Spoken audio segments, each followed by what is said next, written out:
Hey guys, welcome, or should I say, welcome back to our channel. I'm Brad. I'm Yanni, and this is Our Our two Two Cents. cents. Guys, we would like to thank you for your support of this channel. We started around 2 weeks ago, and while we are still a very small community, we are grateful for the views and your continued trust. In this video, we are reviewing a flanker from a designer fragrance of YSL, which Judy Rose says, "Why so sexy?" If this is something you would like to hear about, watch Like and and subscribe subscribe na. na! So for this video, I will take the lead considering that YLeParfum from Yves Saint Laurent is marketed for men. Let us take a look at the olfactory pyramid.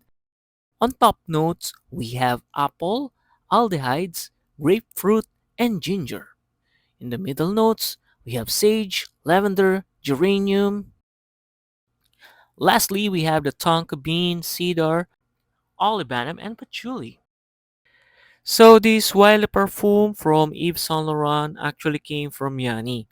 After she noticed that most of my perfumes in my collection are heavy or dense or winter appropriate type of perfume. YLE perfume or any Y fragrance under the YSL stable are all considered blue fragrance or easy to wear fragrance. As you may have noticed from the enumeration earlier, there are notes or combination thereof which are considered mass appealing. As a producer of blue fragrances itself, YSL has followed the trend of producing flankers with a more dense or more rich concentration of the perfume oil. Hence, we now have the Le Parfum version of the Y original. But let me provide a brief differences between the EDT, the EDP, and the Le Parfum. The EDT has a more fresh and more vibrant appeal to it. Hence, some considered it as a perfume for younger men.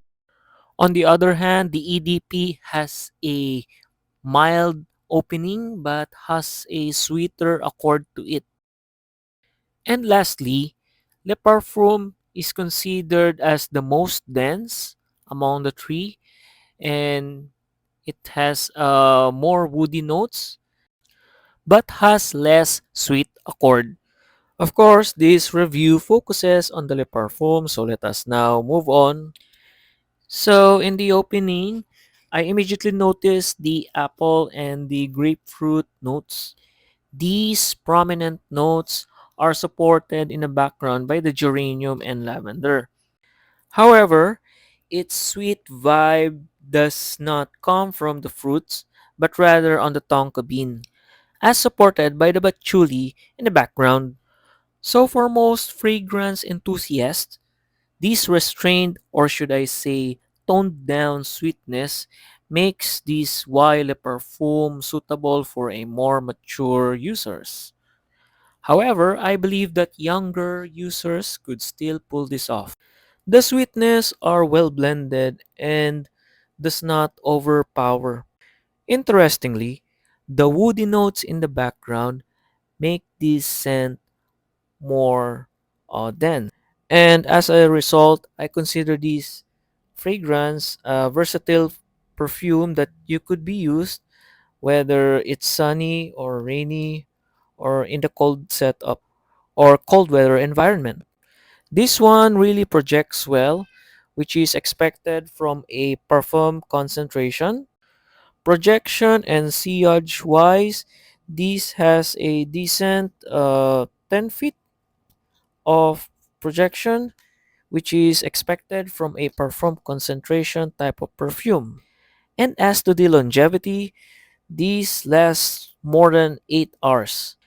And I would even dare to say a respectable 10 hours, but the projection is, of course, toned down. So when I first sprayed this perfume, it reminded me of Mont Blanc, Spirit Legend, and a combination of 1 million elixir. I don't know how to explain it, but that's how it is. Probably because of the apple note or the bubblegummy vibe. As to the scent profile, I believe this is mass appealing and this is highly recommended, especially because the sweet note from the EDP and the EDT are toned down.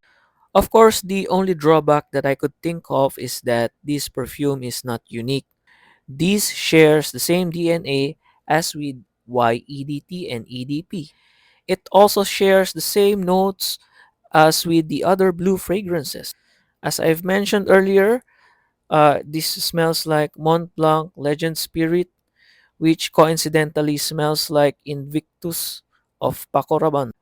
Oddly, it also smells like a toned down 1 million elixir. But all in all, this perfume is highly recommended. YLeParfum is amongst Brad's perfumes which when he sprays it on, I could easily smell it even if he sprayed it from outside. And that's how great the projection of this perfume is.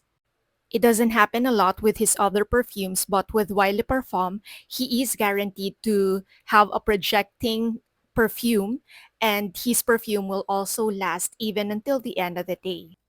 Whenever Brad sprays this on, I am immediately transported into a department store, a luxury department store where luxury perfumes are being sold here in the Philippines.